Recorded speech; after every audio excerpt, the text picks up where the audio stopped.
সর্বশেষ যে লোকটা জান্নাতে যাবে তাকে আল্লাহ তাআলা জাহান্নামের আগুনে পোড়াতে পোড়াতে ছাই বানিয়ে ফেলবে। আল্লাহ বলবেন, জিব্রাইল যাও একটু দেখো, একটা মাত্র সেজদা দিয়েছে আমাকে, এরকম কাউরে পাওয়া যায় কিনা, বাটি চালান দিয়ে দেখো পাওয়া যায় কিনা। খুঁজে খুঁজে কাউরে পাবে না। আল্লাহ বললেন আবার দেখো, খুঁজে খুঁজে একজনকে পাবে, সামান্য ইমানের ছিটে ফোঁটা তার অন্তরে ছিল। আল্লাহ বলবেন যেহেতু ছিটে ফোঁটা আছে, অনেক মায়ের খাইছে, ওকে বের করে জাহান্নাম থেকে বের করে একটা নির্ধারিত দূরত্বে রেখে দাও, রেখে দেয়া হবে। কিন্তু জাহান্নামের আগুনের লেলিহান শিখাতে তার গা ঝলসে যাবে। সে আল্লাহর ডেকে বলবে, মাবুদ তোমার কাছে আমি কিছু চাই না,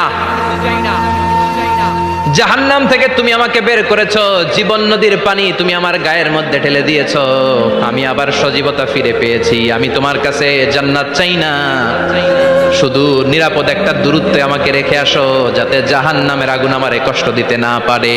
আল্লাহ আমি কিন্তু তোমার কাছে জান্নাত চাই না। কি চাই না? জান্নাত চাই না, কিন্তু জাহান্নামের আগুন আমারে কষ্ট দিচ্ছে, এতটা দূরত্বে রাখো যাতে জাহান্নামের আগুন আমার গায়ে না লাগে। আল্লাহ বললেন ওকে রাখবো, কিন্তু আমার সাথে একটা কন্ট্রাক্টে যেতে হবে, যে এটা তোমাকে দিলে তুমি আর নতুন করে কিছু চাবা না। সে বলবে আমি রাজি, কন্ট্রাক্ট হয়ে যাবে। আল্লাহ জিব্রাইলকে বলবেন যাও এমন দূরত্বে রাখো যাতে জাহান্নামের আগুনের কষ্ট না দেয়, রেখে আসা হবে। অনেক দিন সে ওখানে আনন্দে থাকবে, আল্লাহ শুকরিয়া করবে। সে মনে মনে বলবে বেঁচে গিয়েছি, আমি বেঁচে গিয়েছি, জীবনে আর কিছু চাই না, জাহান্নাম থেকে আমি বেঁচে গিয়েছি।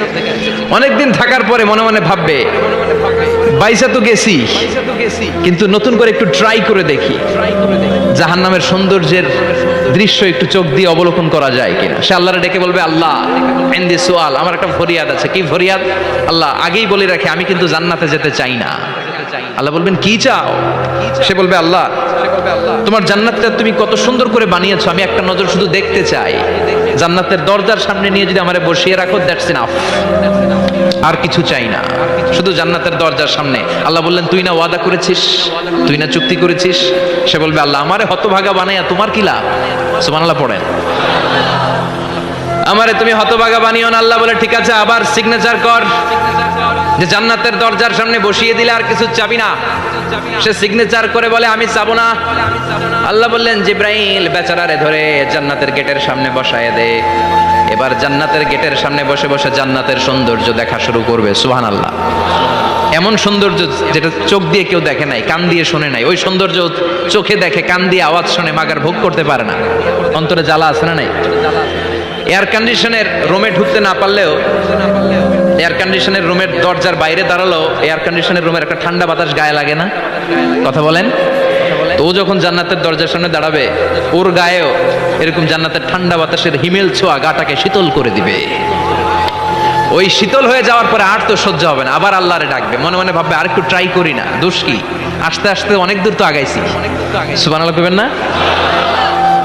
এবার আল্লাহরে বলবে আল্লাহ ইনদি সুআল, আল্লাহ তুমি যদি কোনো বিষয়ে নতুন করে ডিসিশন নাও, তোমারে জিজ্ঞেস করার মতো কি কেউ আছে? আল্লাহ বলেন না, আমি তো সব রাজার বড় রাজা, মহারাজা, আমার উপরে তো কারো কথা চলে না। ওই হতভাগা লোকটা বলবে আল্লাহ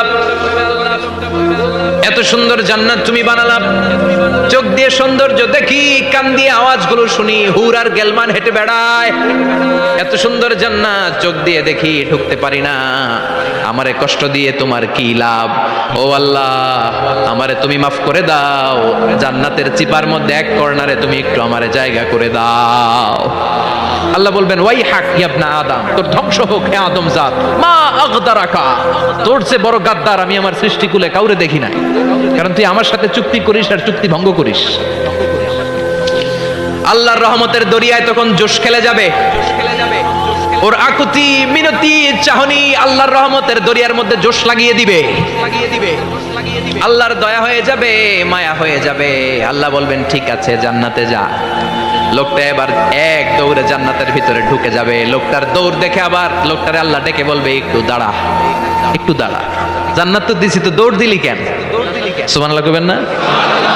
লোকটি বলবে আল্লাহ প্ল্যান তো আমি কম করি নাই, এত চেষ্টার ফলে আমি আসতে পারছি, আবার যদি তুমি বাইর করে দাও, এই জন্য এক দৌড়ে এমন চিপার মধ্যে লুকামো যাতে তুমি আমার না দেখো। আবার আল্লাহর রহমতের দরিয়ায় জোশ খেলে যাবে, আল্লাহ কাছে ডাকবে, কাছে আয়, ও গোলাম তোর কি মনে চায় আমারে বল, আজকে তুই চাইতে থাক, আমি দিতে দিতে তোর মনের সব আশা পূরণ করে দেব। লোকটা খুশি হয়ে বলবে, আল্লাহ আমারে এটা দাও, বাড়ি দাও, গাড়ি দাও, নারী দাও, এটা দাও, ওটা দাও, একের পর এক চাইতে থাকবে, আল্লাহ সব তারে দিতে থাকবে। চাইতে চাইতে লোকটার সব চাওয়া যখন শেষ, সে বলবে আল্লাহ আর আমার চাওয়ার কিছু নাই। আল্লাহ বলেন নো, আল্লাহ বলেন এত তাড়াতাড়ি যে তুমি খেলা শেষ করতে পারবা না মনু, আমার সাথে তোমার এই খেলা আরো লম্বা সময় চলতে হবে, তোমার অনেক কিছু চাইতে হবে, তুই আজকে চাইতে চাইতে তোর সব চাওয়া আমার কাছে বলবি, আর আমি দিতে দিতে তোর জীবন ধন্য করে দেব। সে আবার চাইতে শুরু করবে, আল্লাহ এটা দাও, ওটা দাও, ওটা দাও, আল্লাহ দিতে দিতে সব দিবে। এরপরে বলবে আল্লাহ মাফও চাই, দোয়াও চাই, আর চাওয়ার কিছু নাই। আল্লাহ বলবেন তাই ঠিক আছে, তোরে আমি জান্নাতে ঢুকাই দিলাম, তবে মনে রাখিস তোর জান্নাতটা হবে সবচেয়ে ছোট জান্নাত, আর তোর জান্নাতটা হবে এই পৃথিবীর 10 গুণ। চিল্লা এখন সুবহানাল্লাহ।